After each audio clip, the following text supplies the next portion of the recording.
Pickering, as with each of our subjects, the starting point was always in the facts of the story told by each of them in deep trance. What's your full name? James Archibald Burns. I don't like Archibald. Why don't you like Archibald? Because it's my father's name.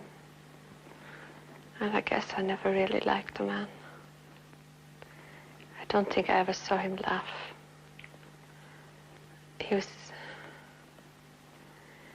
He did laugh sometimes, but not in front of me. Only when he was with his drinking mates. Just let yourself roll again. Now you'll move to the time when you were in practice. I want you to describe to me where your practice is. It's in Blackgowry. Blackgowry is a small town in southeast Scotland.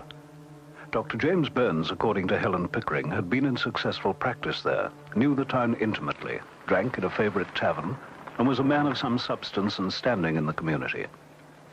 When we drove into Blackgowry, Helen had no idea where we'd taken her. We hadn't discussed it, and we blindfolded her well away from the edge of the town, and without her seeing a signpost. We were to meet our witnesses later, but we took this chance to film and record Helen's reactions as we stopped at an easy landmark for anyone knowing Blackgowry. Like most places, it seemed changed since the middle of last century, and Helen had nothing to go on but the pictures in her mind, the mental images left behind by someone else in some other time. She seemed to be in some doubt, not at once recognizing what she was seeing, not apparently able to relate her trance memories of an older Scotland to the quiet bustle of the place we'd suddenly showed her.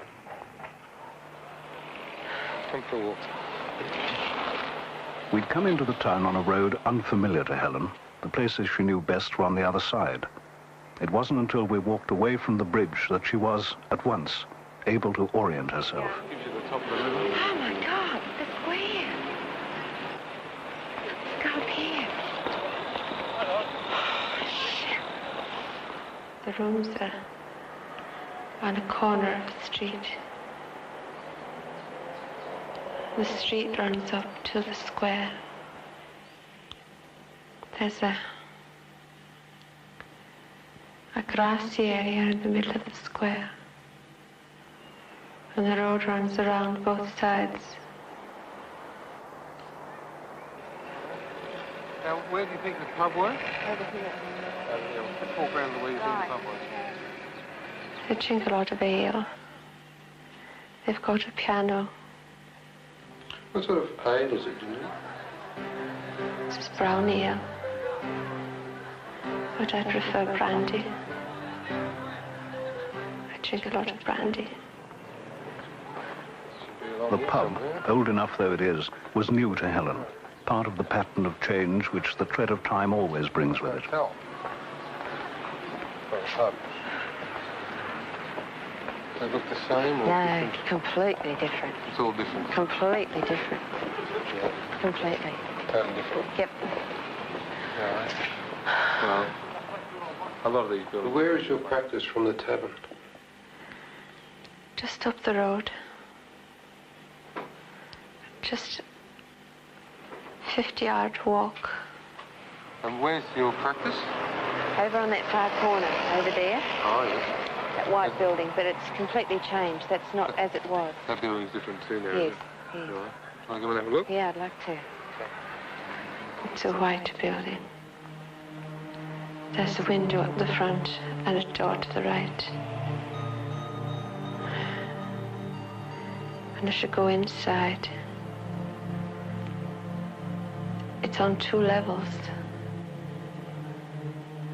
There's a small room as you go in the door, and then you go up 2 steps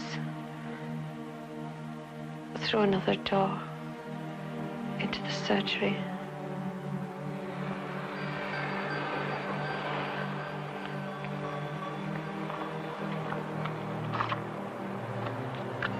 What's wrong? It's changed. The buildings came right up to the square. In fact, I think the buildings came right up to here. They might have come around, but I think they came around in a circle, came back onto this road. All right. According to the old records, the surgery and all the nearby buildings had either been remodeled or pulled down many years ago. There were new shop fronts, new buildings, an entire new road, and no clear way to confirm what Helen had said.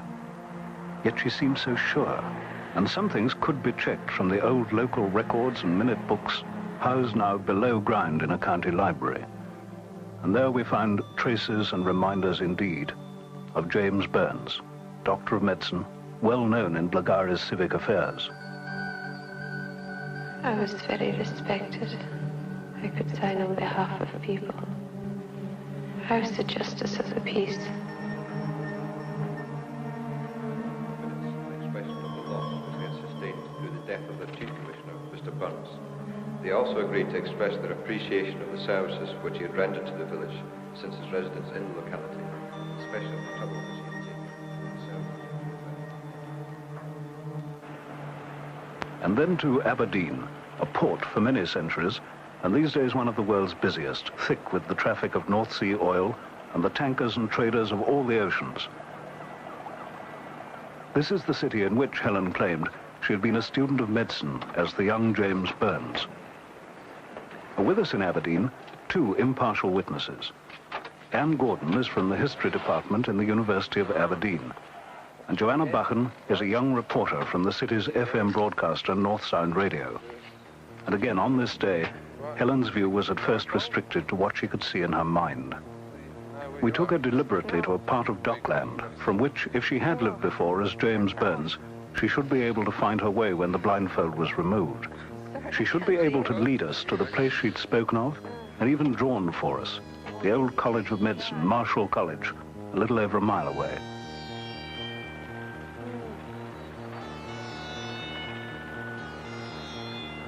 Some parts of Aberdeen still retain the flavor of the past, of the time of James Burns. But even those places have seen some change. And yet there was enough for Helen to feel familiarity. Want to go around there? Yeah? Wait a minute. No, it's around here. Go around there. Around there. You can see the bay from the back of the dorms. There's always a mist on the bay. And in the early morning, when the sun's coming up, the mist is pink. And you can see the masts of the sailing boats in the harbor. 3 masters and 2 masters.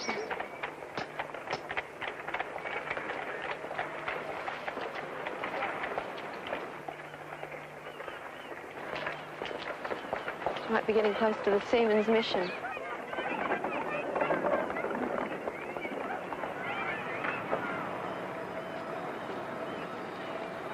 Let's have a look at this building. So familiar. They're all along here, all the way down. And the mission, Seamen's Mission, as far as I can remember, was up here on a corner. We checked, of course, and to our witnesses' great surprise, Helen Pickering was right. An Australian woman new to Scotland had told them a thing they didn't know about their own city. The old Seamen's Mission had once stood exactly where she had said. Don't feel pressurised saying something if you're not sure what to say. No. Well, I'm trying to remember the what I could see from the top of the college. I've done these drawings last night. Right. Helen's talented drawing of the old College of Medicine was done weeks before in Sydney. This is the College of Medicine in Aberdeen. That's the back of it or the front of it? That's the main entrance here, and it's a big courtyard. And what's behind there? The other side? Well, if you look out the top windows in an easterly direction, you can see the port of Aberdeen. Right. And that was where the library and lecture theatre were. We found in Aberdeen an old and elaborate drawing of the Marshall College of Medicine as it had once been. But even when this drawing was done, it was after James Burns' time, and there had been many alterations, inside and out.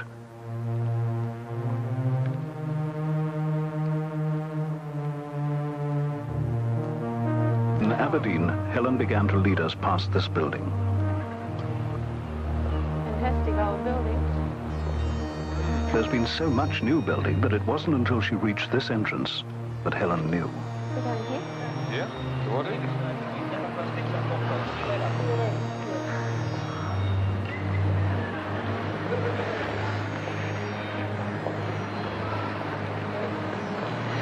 This feels very familiar. Does it? Really? Oh, yes. Getting strong feelings here, I think. Well, I am, but my goodness, it's changed as well. What has? A lot. What do you think this? Well, this was all grass before, and that tower wasn't there. But, What do you think this was? the College of Medicine. Can we go in and have a little look? Yes. This was all grass.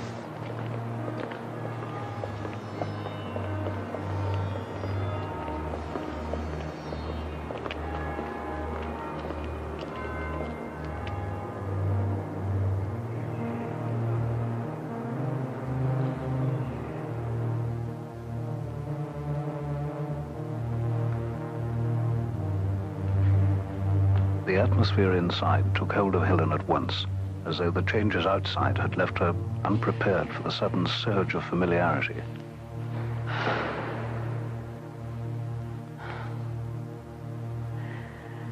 Oh, wow. Very strange feeling.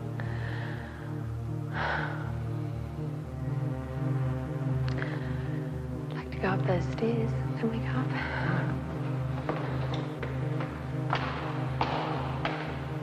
The echoes under that vaulted roof seemed almost to draw her upwards. Anne Gordon and Joanna Buchan and our team all caught in a feeling of remembering as our footsteps rang and echoed.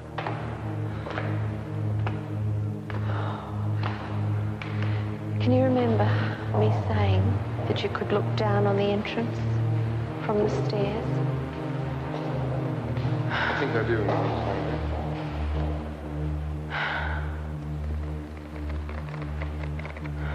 Dear, I feel like I've seen a ghost.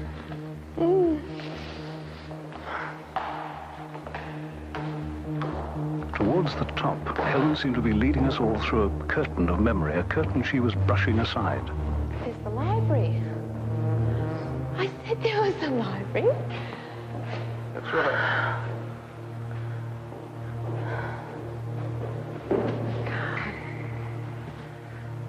I've got to sit down. It's not a library, it's a museum, now. It houses many memories of the past, but then so does Helen Pickering. You see, in the days of James Burns, this was the college library. Let's go down here.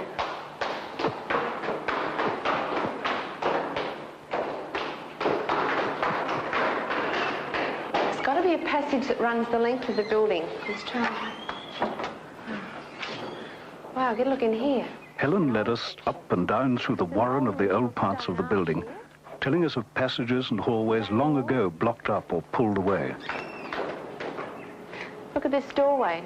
Always taking us towards places she told us of in advance, pointing out where changes had been made from upper corridors to old stone cellars.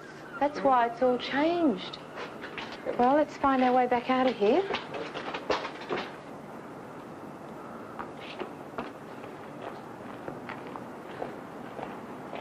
This is all the original. What's on the other side of the building? Well, the building doesn't have a straight wall at the back. There, it goes out, I think, in a T. Oh, wow, look. Well, see, you described it. Yep, that wasn't there. That top floor, they've added that. Right. And it finished there, because that's all new. All of that's new. Because from that... Correct? Yes, that's all new. It's a house. Because from up at that top windows, you could look right across.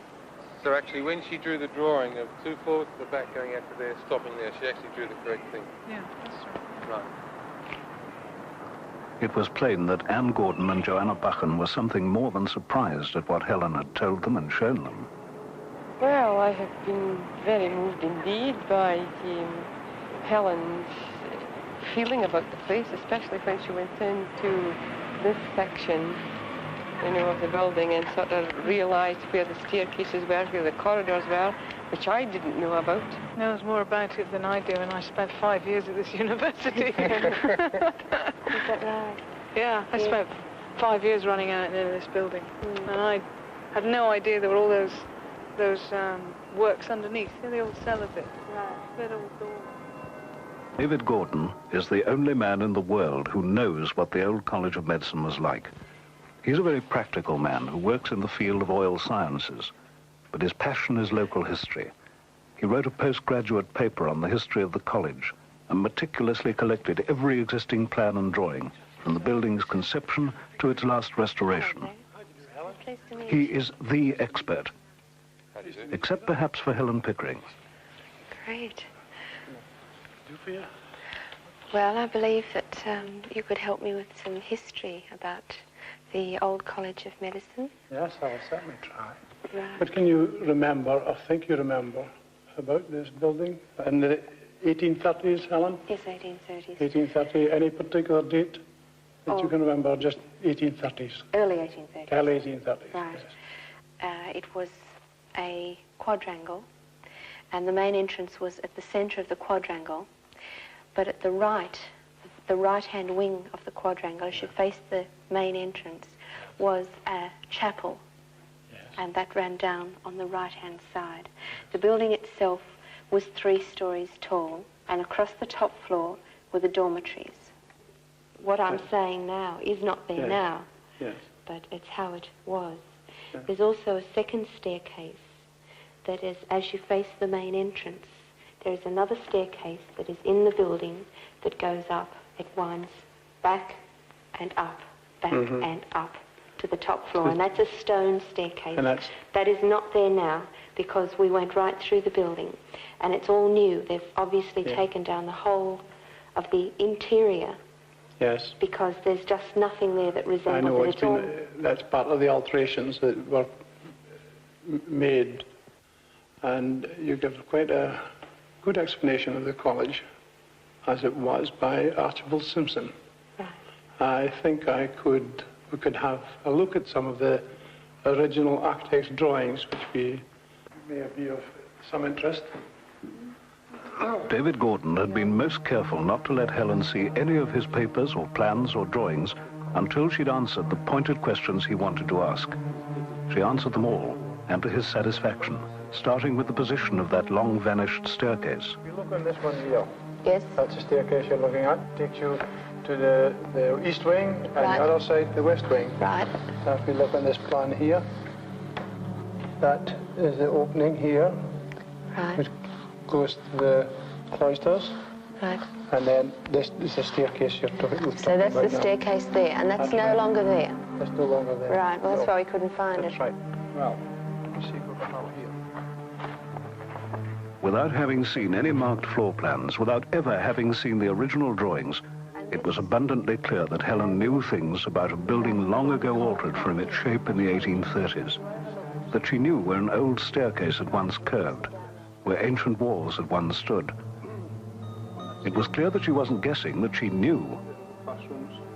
From this upper landing here, in the main centre here of the building, was it possible to look down into that main assembly hall? Yes, it is, or it was, definitely. Right. And that is a lecture theatre to the left? That is lecture theatre, indeed. Right.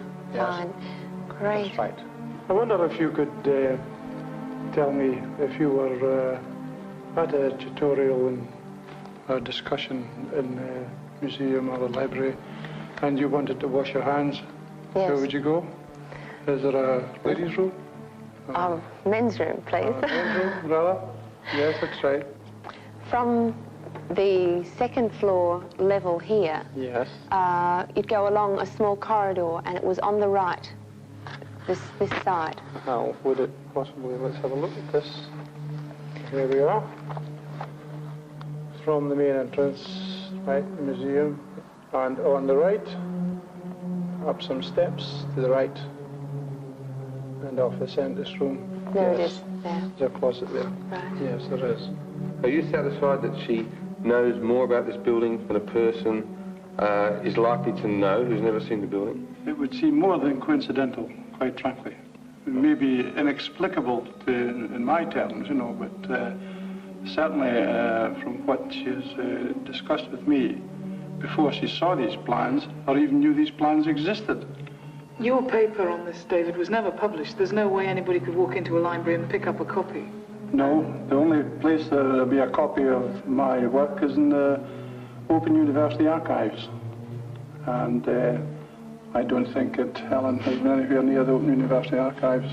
She'd need long arms. That's right. That's right. Especially never having been out of Australia. So a second experiment, and a woman from today's Australia, in Scotland for the first time, confronting the one man alive who could confirm with the evidence the things she claimed to have seen in an earlier life. Like all our subjects, Helen Pickering had no conscious knowledge of that past. It was only under hypnosis that she and they became aware of those traces and reminders of what had gone before.